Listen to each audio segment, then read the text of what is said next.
it some muscle and some might, 'cause if you're strong you must be right. Maybe I should back away, I think you like it that way. I will let you know the time when my resolve has passed its prime. Go ahead and place your bets, but you ain't seen nothing yet. Ain't seen nothing yet. Ain't seen nothing yet. Well, day 2 is done and dusted, and we got this window completely finished. It's all bricked in, and I can already tell it's much more soundproof. I couldn't hear Dean talking to me on the other side of the wall once he was finished. We didn't get as far with the other window as I would have liked. It almost looks the same as it did yesterday if you don't look closely, but we've chipped out all of the half bricks on the edges, and that was once again a very big job.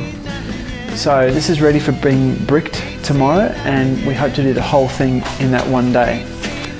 Probably the most important thing that came out of today is that the structural engineer came out, he inspected the building, we discussed our plans, and it looks like we can go ahead with everything we were hoping to do.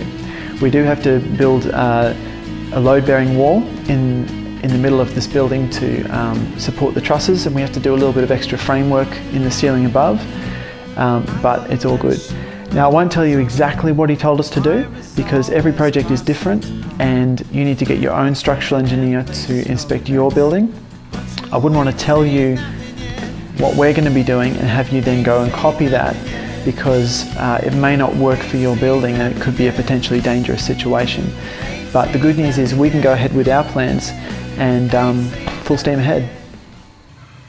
I mentioned in the first video that I'm constructing this studio like a room inside a room, and neither room is supposed to touch the other. Now, if you're wondering why that's so important, I'll give you a little demonstration. Imagine this piece of wood is part of the inner room. Now, if sound hits this, it vibrates to an extent and resonates. This would be the outside room. Now, it's connected to the whole ceiling, and you can hear how that resonates the whole building, right? So as long as these two are kept separate, if this represents the joist of the inner room, it creates a really good sound barrier. If, however, this touches that one even slightly, like this, it causes the whole room to vibrate. It's not as loud as if we hit it right here, but it's enough to really lose a lot of the soundproofing effect that we're trying to achieve. So that's why we go to such an extent to try and make sure that the inner room and the outer room don't touch and they're completely decoupled.